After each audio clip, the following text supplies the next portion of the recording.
গোষ্ঠী সংঘর্ষে অগ্নিগর্ভ মহেশতলা, পুলিশের ওপর আক্রমণের ঘটনায় গ্রেফতার করা হয়েছে 40 জনকে।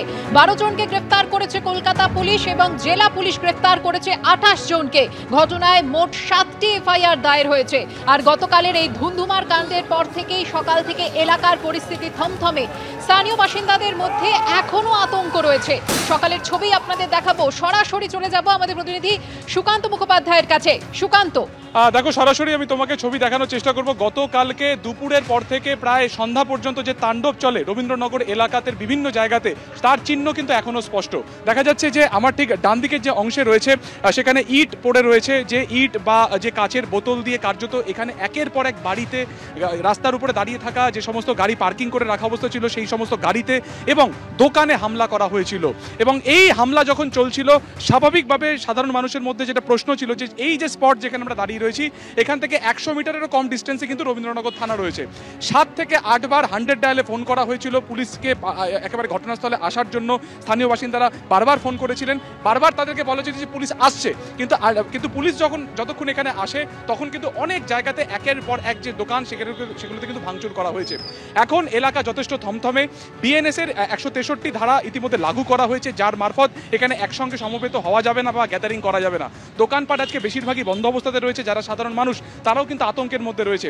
প্রথম হামলা হয় একেবারে থানার পাশের একটি দোকানে এবং তারপরে এই যে কেকের দোকান তুমি দেখতে পাচ্ছ সে পুরোপুরি বন্ধ, মালিক দোকান পুরোপুরি বন্ধ করে তারা চলে গিয়েছেন। সেখানে ঢুকেও কিন্তু 200 থেকে 250 জনের লোক বা মব, তাদের হাতে ইট ছিল, পাথর ছিল, সেগুলো দিয়ে সে ভেতরে ভাঙচুর চালা হয়। যিনি কর্মী, কেকের দোকানের কর্মী, তার সাথে আমরা একবার কথা বলে নেব। গতকালকে যখনই হামলা চলে তোমরা কি ভেতরেই ছিল? আমি ভেতরে ছিলাম, আর দুটো লেডিস ছিল ভেতরে। ওনার ওপরে হাত চালিয়েছে, হাত তুলেছে, মারপিট করেছে, ঠিক আছে। একজনের হাতে ভালোই চোট লেগেছে, আমার মাথায় ট্রিটমেন্ট হয়েছে, 4টে টাকা পড়েছে, 4টে সেলাই পড়েছে। আচ্ছা, থানা তো একদম 100 মিটারেরও কম ডিস্টেন্সে। কতবার ফোন করেছো? 6-7 বার ফোন করেছি, কোনো রেসপন্স নেই ফোনে। কিসে ফোন করেছিলে? থানা ল্যান্ড নাম্বারে নাকি 100 ডায়াল? 100 ডায়ালে। কি বলেছে পুলিশ? বলছে যাচ্ছে করছে, লেকিন আসেনি। কতক্ষণ পর এলো পুলিশ? প্রায় 1.5-2 ঘন্টার পরে এসছে। 100 মিটার দূরত্ব আসতে 1 থেকে 1.5 ঘন্টা লেগেছে।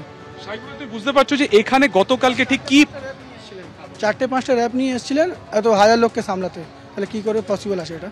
4-5টা র্যাপ নিয়ে পুলিশ থানা মানে যে বড়বাবু আছেন উনি এসছেন, 4-5টা কর্মকারী নিয়ে, তো কীভাবে ওনাকে হাজার লোককে সামলাতে পারবেন? হাজার লোককে সামলানো তো উচিত না এটা। একেবারে পরিষ্কার তিনি যেটা বলছেন যে হাজারের ওপরে লোক এখানে আসে, একের পর এক যে কেকের যে ক্রেট রয়েছে সেগুলোকে বাইরে এনে ভাঙচুর করা হয়। পাশের ওষুধের দোকান, সেখানেও কিন্তু একই রকমভাবে ভাঙচুর করা হয়। শুধুমাত্র একজন নয়, আরও একজন কিন্তু আহত হয়েছে।